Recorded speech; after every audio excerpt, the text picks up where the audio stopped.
MLC కవిత గతేడాది మార్చి 15న దాఖలు చేసిన రిట్ పిటిషన్ సుప్రీంకోర్టులో నేడు విచారణకు రానుంది.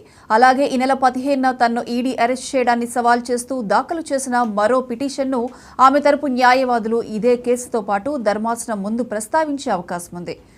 PMLA సెక్షన్ 50 కింద ఈడీ 2023 మార్చి 7, 11 తేదీల్లో జారీ చేసిన సమన్లు మహిళలను వారు నివసించే చోటే విచారించాలన్న CRPCలోని సెక్షన్ 160 నిబంధనలు ఉల్లంఘించేలా ఉన్నందున వాటిని కొట్టివేయాలని కవిత గతంలో దాఖలు చేసిన పిటిషన్లో కోరారు.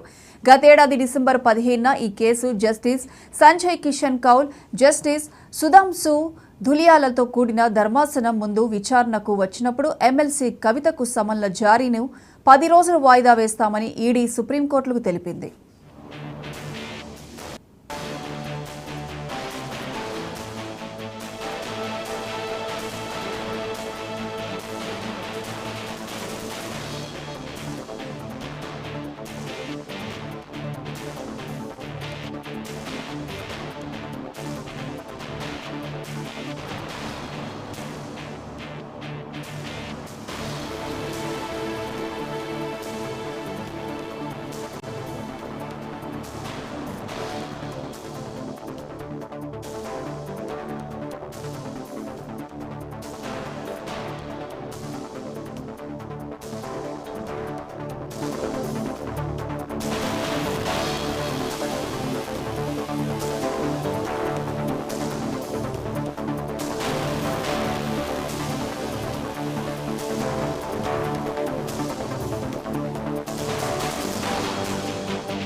సమన్లను నిరవధికంగా వాయిదా వేయడం సాధ్యం కాదని చెప్పింది. జస్టిస్ సంజయ్ కిషన్ కౌల్ కేసును సెప్టెంబర్ 26కు వాయిదా వేయగా అప్పుడు కవిత తరపు న్యాయవాది జోక్యం చేసుకుంటూ అంతవరకు సమన్లను వాయిదా వేయాలని కోరగా అందుకు ఈడీ తరపు న్యాయవాది మాటపూర్వకంగా అంగీకరించారు. కోర్టులో నాడు ఇచ్చిన ఆ హామీని ఉల్లంఘిస్తూ ఈడీ అధికారులు కవితను అరెస్ట్ చేశారంటూ దాన్ని సవాల్ చేస్తూ కవిత తరపు న్యాయవాది మోహిత్ రావు ఆన్లైన్లో రిట్ పిటిషన్ దాఖలు చేశారు. దర్యాప్తు సంస్థపై కోర్టు ధిక్కరణ చర్యలు తీసుకోవాలని కోరారు.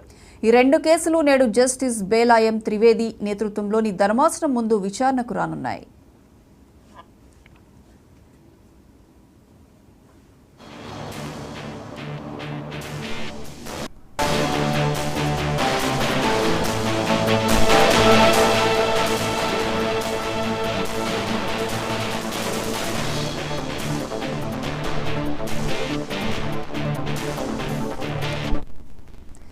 ఇదే అంశానికి సంబంధించి మరిన్ని అప్డేట్స్ మా regional coordinator Raj Kumar phone line అందిస్తారు. రాజ్ కుమార్. ప్రియాంక, ఢిల్లీ మద్యం కేసులో తనకు ఎన్ఫోర్స్మెంట్ డైరెక్టరేట్ కూడా జారీ చేసినటువంటి సామాన్లను సవాల్ చేస్తూ సుప్రీంకోర్టులో కూడా రిట్ పిటిషన్ ఏదైతే నిన్న దాఖలు చేయడం జరిగింది. ఏదైతే ఈ నెల 15వ తారీఖు తన అరెస్ట్ ను ఖండిస్తూ కూడా తను ఈ పిటిషన్ కూడా వేయడం జరిగింది. దీనికి సంబంధించి ఇప్పటికే PMLA సెక్షన్ కింద 50 కింద కూడా ఈడీ గత సంవత్సరంలో ఉన్నటువంటి 7, 11 తేదీలో జారీ చేసిన సామాన్లను మహిళలను అంటే ఇంటి వద్దే నివసించే చోటే కూడా విచారించాలని కూడా CRPC 160లో నిబంధనలు ఉల్లంఘించేలా ఉన్నందున వాటిని కొట్టివేయాలని కూడా కవిత గతంలోనే కోర్టుకు వెళ్లడం జరిగింది. దానికి సంబంధించి దాంతో పాటు ఏదైతే ఈడీ ఇచ్చినటువంటి సామాన్లను కూడా సవాల్ చేస్తూ సుప్రీంకోర్టులో రిట్ పిటిషన్ అంటే ఈ రెండు కూడా ఈ రోజు విచారణకు రానున్నాయి ధర్మాసనం ముందు. దీనిపైన కూడా విచారణ కొనసాగుతుంది. అంటే ఈడీ గతంలో ఏదైతే న్యాయవాదిగా మౌఖికంగా అంగీకరించారో ఇప్పుడు మాత్రం అది ఉల్లంఘించి తనను అక్రమంగా అరెస్ట్ చేశారని కూడా ఈడీపై కూడా డైరెక్ట్ సంస్థపై కూడా ఈమె రిట్ పిటిషన్ దాఖలు చేశారు. దీనికి మాత్రం ఈ కోర్టు ఉల్లంఘన కింద కూడా తీసుకోవాలని కూడా తను రిట్ పిటిషన్ లో పేర్కొనడం జరిగింది. దీనికి సంబంధించి దీన్ని సవాల్ చేస్తూ కవిత తరపు న్యాయవాది కూడా అంటే మోహిత్ రావు అడ్వకేట్ ఏదైతే ఉన్నారో వారికి సంబంధించి మొత్తం అంటే ఈ కేసుకు సంబంధించినటువంటి 2 కేసులు ఈ రోజు సుప్రీంకోర్టులో విచారణకు రానున్నాయి. రాజ్ కుమార్, అయితే ఏదైతే ఈ కేసు ఉందో ఈ రోజు వచ్చే తీర్పు ఏదన్నా కవితకు అనుకూలంగా వచ్చే అవకాశాలు ఎంతవరకు ఉన్నాయి?